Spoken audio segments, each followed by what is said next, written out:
Hello everyone and welcome to my video on Tactics Ogre Reborn, and this is about the final fight with the final boss of the game. So it's King Dorgalwa's fight. At first I have to say that after a few tries I decided to use a team of 7 characters instead of 12 because I found the battle way more manageable with 7 characters, with a smaller number of characters, especially to get close to Dorgalwa, because if there are too many characters in the way, it's very hard to run to him without having to fight the doppelgangers. Okay, so as you can see, my team is made of 2 dragons, and then I have Canopus, the 2 Holy Knights, then Vice and Denim.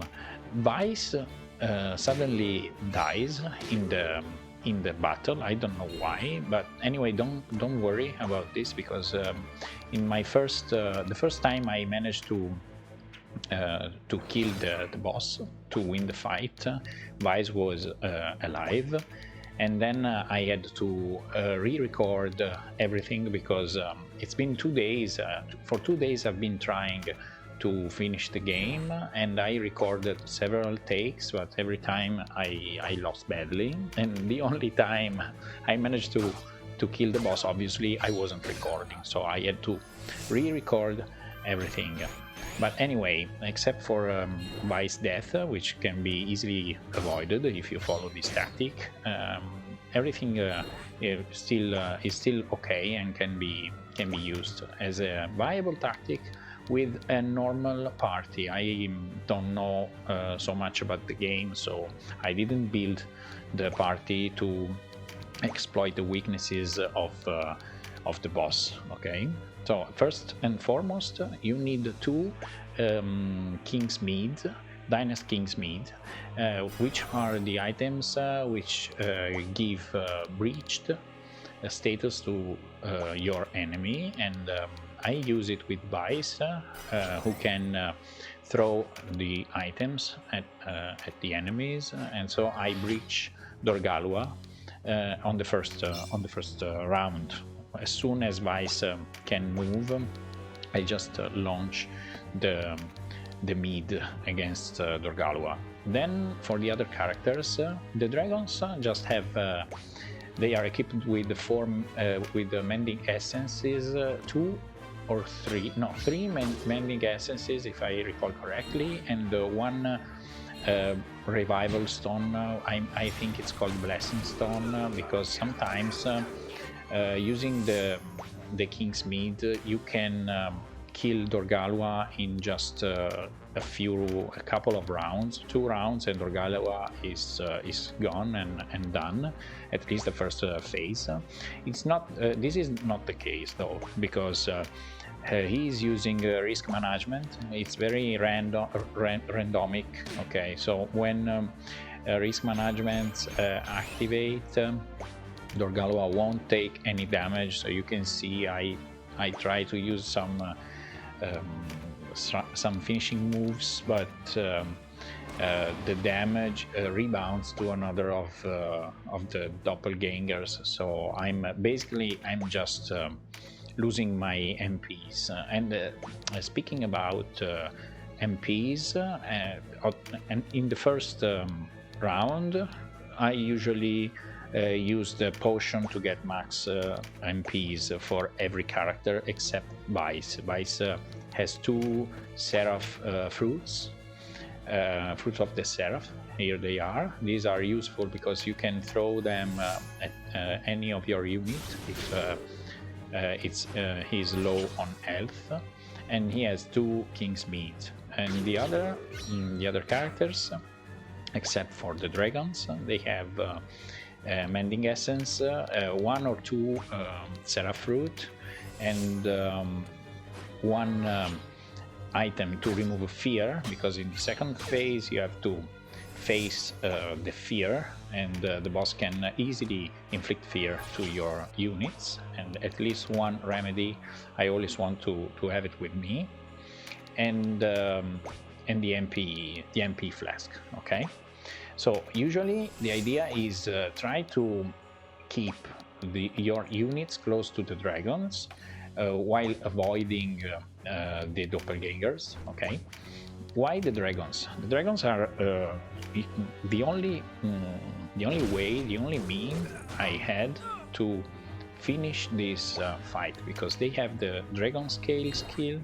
Here it is, dragon scale, and this gives back a portion of the damage they take to their attacker. Okay, so every time they get some damage. It could be magic damage from a spell, or it could be a physical damage from a melee attack. His opponent is gonna have some damage too. So this is useful in the first phase, but not so useful, and it's I'd say fundamental in the second phase. Okay, so I just keep on replenishing the dragon's HP. That's why I have so many mending essences. And for the rest of time, I just wait for Dorgalwa's risk management to wear off, and so I can finally attack him, and in a few attacks, a couple of attacks, he will be gone for good, and we will be directly in his second phase without even thinking about harming any of the doppelgangers. Okay, Vice is still there. I don't know when, but I lose him in any time in this fight, in this first phase. The other thing you want to be sure, you want to exploit the first phase of the boss, the first form, to pick up any cards you can find, and these should be skill cards.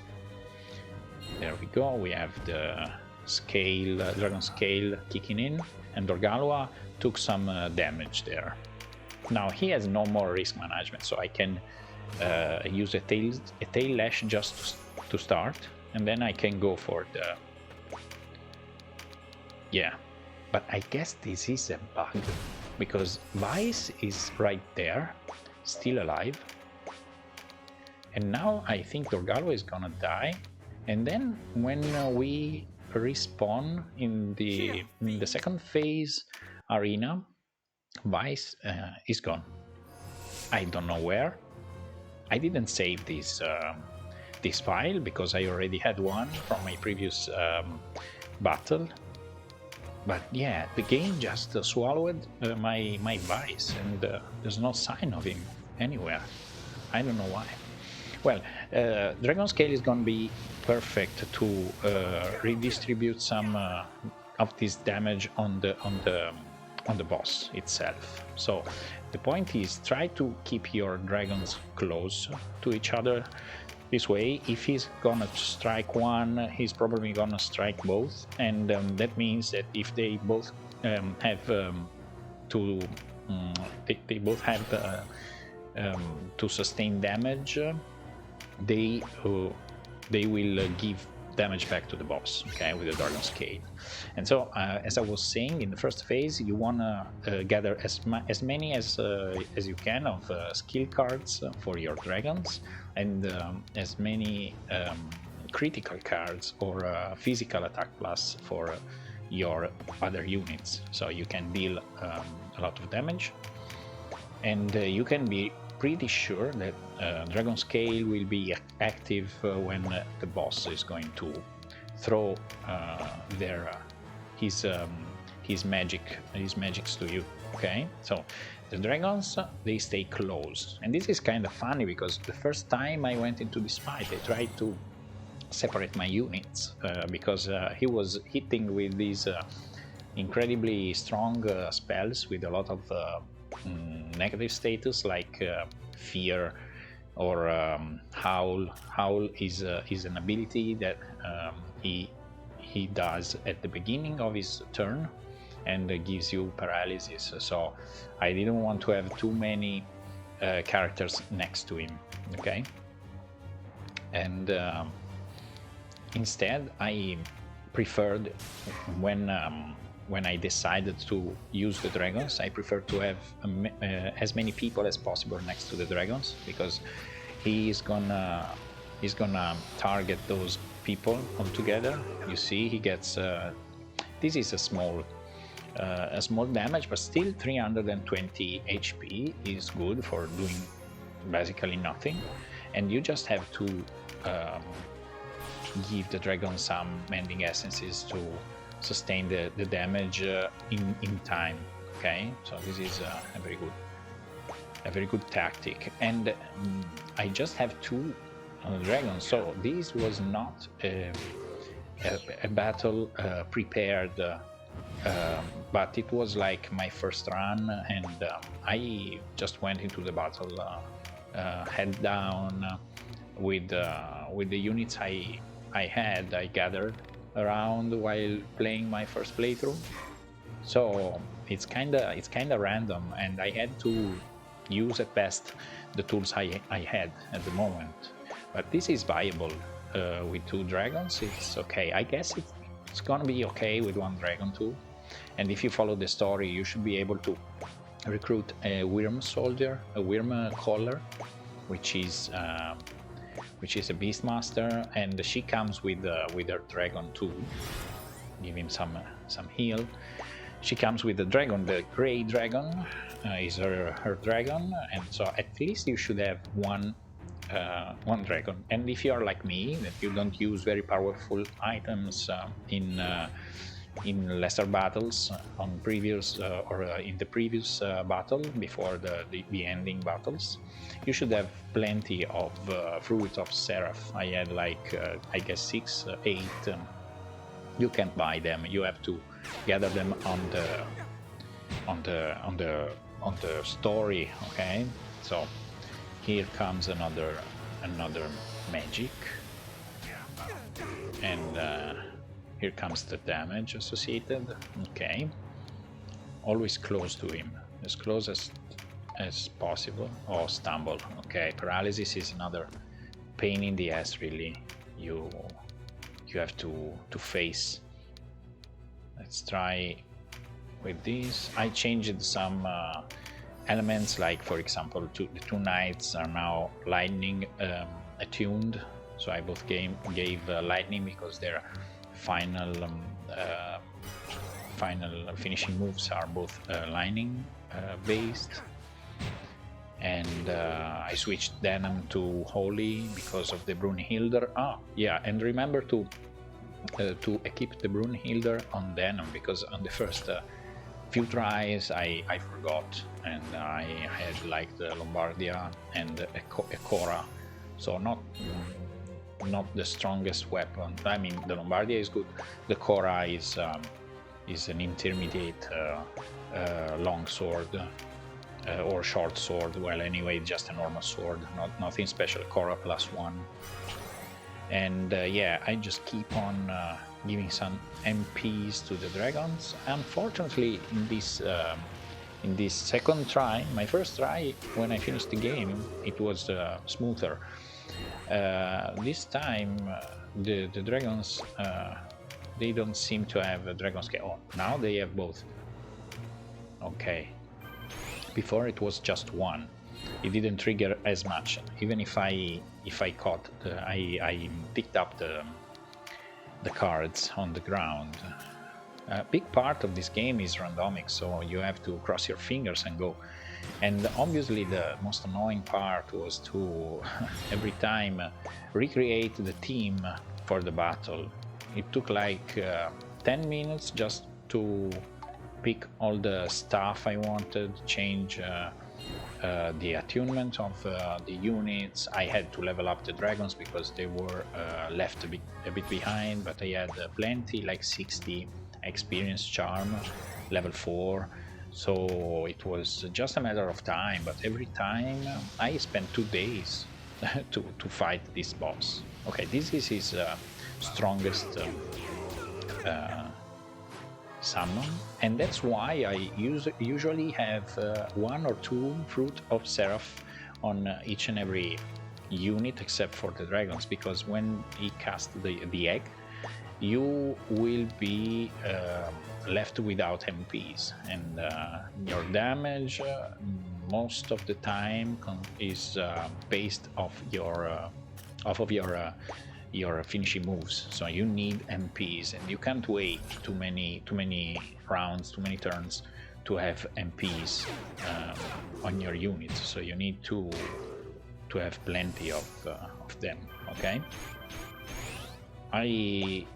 To help in my first phase, I even didn't use the rampart aura, because you can't run through the doppelgangers if they have the rampart aura, and this is useless with these monsters, with this boss who can teleport away from you. Okay, so it should be about the end of the battle. Pretty easy. On my previous try, I think the first phase lasted for 2 rounds. In 2 rounds, I attacked Dorgalwa, and he was dead on his first phase. And okay, this is over. And it was really fast, so fast that he couldn't even cast the that kind of curse that prevents you from reviving incapacitated units. So that's why I brought some stones to revive people, because I noticed that you can kill the first phase of Dorgalwa and preventing him to stop your rest. Okay, nice. So guys, I hope I helped you with this one. It's I think it's an effective way to deal with the final boss. There are so many ways you can deal with him, but this is very easy, and the proof is that I struggled for 2 days, and then I beat the boss twice in a row when I had to re-record this, because I didn't record my first attempt. So I think this is a viable option, even if you need maybe a bit of luck. But in this game, you always need a bit of luck in this kind of games, unless you are like over leveled with all the best weapons you can get out there. Okay, which is not the way I played. I just played blind, and except for a few hints to catch some good NPCs. For the rest, I used the basic stuff I found during my playthrough. Okay, guys, so thank you for watching, and I guess I'll upload all my playthrough in the next days, which is around 20 episodes. I don't know if it's going to be interesting, because it won't be edited, and each episode will be very long. But anyway, I'll be streaming, I guess, on Friday, The Witcher 3, which is the new generation upgrade is dropping on Friday. So thank you for watching. Thank you for joining my channel if you did, and see you next time. Bye bye, guys.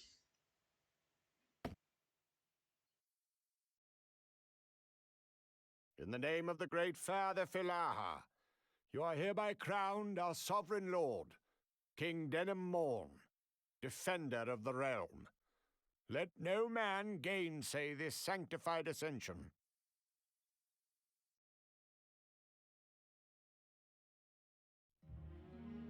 What of the parley with the Wallister loyals? Our emissaries are to meet a month hence. Their demands?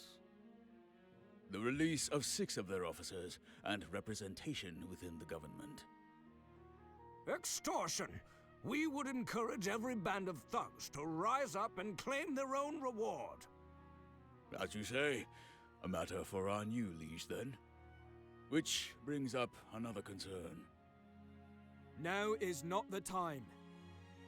The coronation begins within the hour. Best leave this until it's finished. Pardon, my lords. It's time.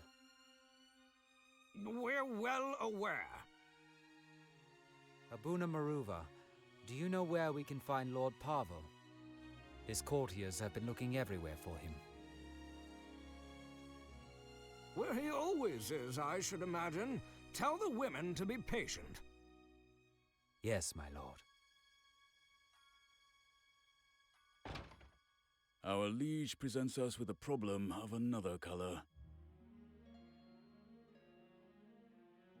I'll speak with him.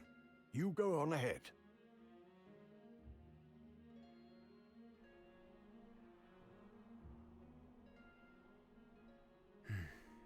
Kashua.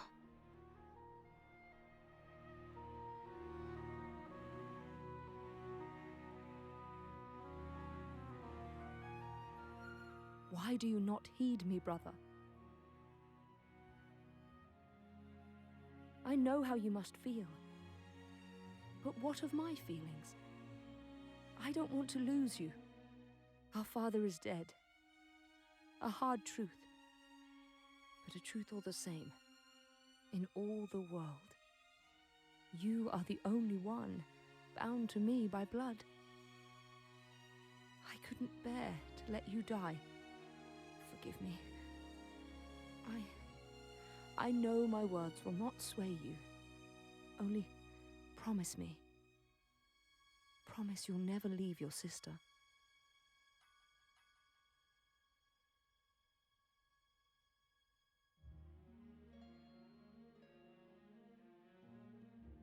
Leaving you? Scarce a moment goes by we are not at each other's side. And so it shall remain. I will never leave you. There is the lie. You have chosen your war over your sister. How long until you cast me aside? Until you forget me altogether? Never, sister. I'm alone without you! Kashua!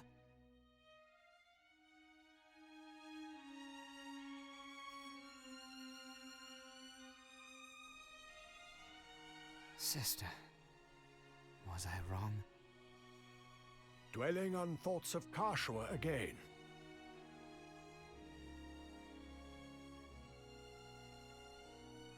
The ceremony begins shortly. Your people are waiting. What do they wait for, Abuna? Me? Or something they imagine me to be? It is enough that you act the monarch now. The questions can come later. But But you must.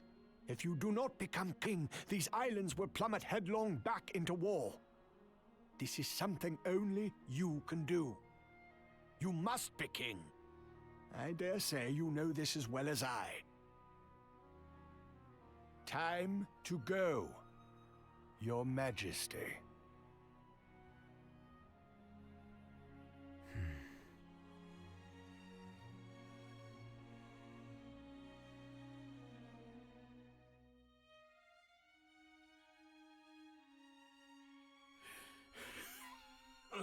Listen to me, Denim. You must save Kashua. You are the only one who can. You can lead her to her rightful destiny. Do this for us. For the...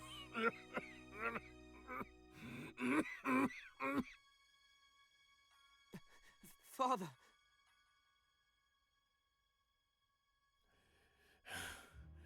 No, it is not about you. Become a stone along the path to our salvation. You must look with clear eyes, Denim. Make the right choice. Lead us along the true path. Make our way. Do this. Only this. You mustn't talk. You must rest. Denim. Forgive me. Father!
The war is over, and yet our troubles remain legion.